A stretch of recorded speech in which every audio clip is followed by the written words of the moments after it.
전남 순천에서 10대 여학생이요. 집으로 가는 길에 괴한에 의해서 살해가 되는 충격적인 사건이 발생했습니다.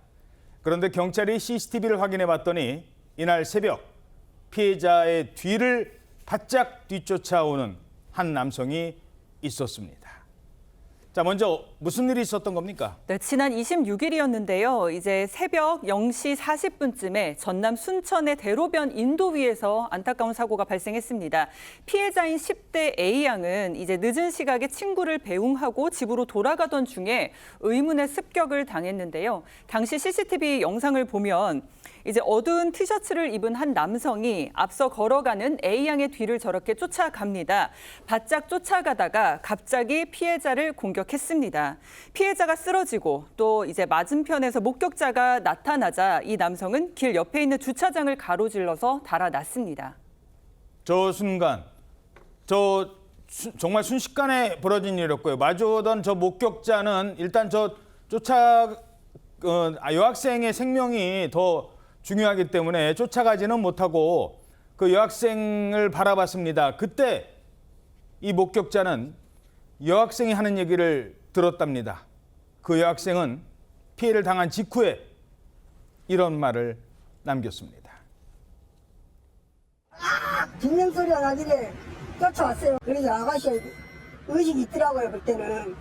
그래서 아가씨 저 남자 알아요? 모르는 사람이에요. 그러더라고. 저 좀 살려주세요. 그러고 나서 아가씨 의식을 잃어버렸어요. 계속 마음이 안 좋아갖고 밤새도 잠 못 자고 그러고 경찰서 승진으로 마음이 아프고 꽃다발병 가더라고 왔어요. 젊은 나이에 19살이라는데 너무 안 돼서. 모르는 사람한테 공격받았습니다. 저 좀 살려주세요. 이게 피해자가 남긴 마지막 말이었다고요?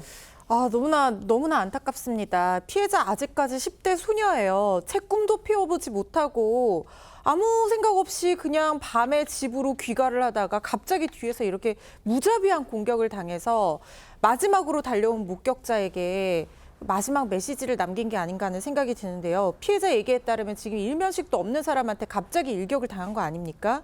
너무나 가슴이 먹먹해지는 마지막 말입니다.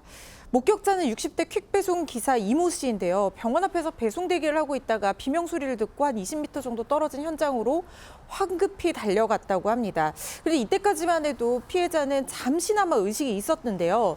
목격자 신고로 곡장병원에 옮겨졌지만 과다출혈 등으로 그만 숨지고 말았습니다. 범인의 공격이요. 그만큼 무자비하고 급소를 중심으로 가해진 게 아닌가 하는 생각이 드는데 이 피해자 A양은요, 고등학교 1학년 때 자퇴를 하고 얼마 전에 고졸 검정고시에 합격하는 그런 기쁨을 누렸다고 합니다. 아이고. 검정고시 합격하려고 얼마나 열심히 공부를 했겠습니까? 합격 소식 받아들고 이제 대학 가서 20대 때 어떻게 자기 꿈을 펼칠지 한창 꿈에 부풀어 있었을 텐데 너무나 가슴이 아픕니다. 예. 이제 막 검정고시를 친 19살 소녀였습니다. 대체 누가 살해를 한 걸까요? 경찰의 설명 들어보겠습니다. 피해자는 안 계신데 말만 듣고 주장만 갖고는 우리가 말씀드리죠. 그러면은 술은 취한 것은 맞은 것 같아요. 정신질환은 아직 우리가 확인을 못했고 마약 성분 검사는 우리가 마약 관련해서는 의뢰를 할 거고요. 이 30대 남성이라는데 술, 마약 이런 얘기도 나오고 왜 이런 얘기가 나와요? 네, 그러니까 술은 당시에 술에 취한 상태였다고 하는 건데 마약 얘기가 나오는 이유가 뭐냐면 그 범행 이후에 피의자의 행태가 이해가 안 되는 부분이 있는 겁니다. 그러니까 피의자가 30대 남성인데 근처에서 자영업자로 일하는 근처 주민이라고 합니다. 예. 그런데 저 방금 영상에 보실 때 여학생을 공격한 다음에 막 도망가는 것처럼 보였었잖아요. 예. 보통 그렇게 계속 도주를 할 것 같은데 예. 도주를 계속 하지도 않고 계속 그 거리를 배회했다는 거예요. 아, 저렇게 살인을 저질러 놓고 주변을 배회했어요? 그렇습니다. 같은 날 새벽 3시께 저 거리에서 행인과 시비를 또 벌였다고 합니다. 그래서 경찰이 출동해서 바로 체포했다고 하는데 그러니까 처음에 여학생 공격하고 나서 2시간 정도를 1.5km 거리를 술에 취한 상태에서 계속 배회했다고 합니다. 그래서 경찰이 지금 마약 검사하고 정신과 감정을 의뢰한 상태입니다. 지금 이제 저 경찰에 붙잡히는 장면인데요. 저기가 그 사고, 그러니까 범행 현장에서 얼마 멀리 떨어져 있는 것도 아니었대요. 자, 이러자 일각에서는 이른바 이상동기 범죄라는 분석이 나오고 있습니다. 프로파일러는 CCTV에 담긴 범행 장면을 이렇게 분석하고 있습니다.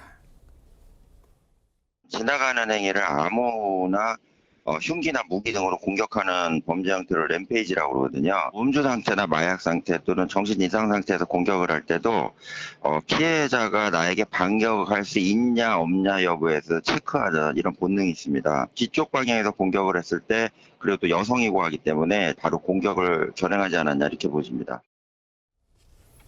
누구한테 뭐 원한 짓는 일도 없고 19살짜리 여고생이었어요. 뭐 검정고시 얼마 전에 합격한 그런 학생이었습니다. 그런데 아무 이유도 없이 전혀 모르는 사람한테 아니 이런 일이 왜 자꾸 발생을 할까요?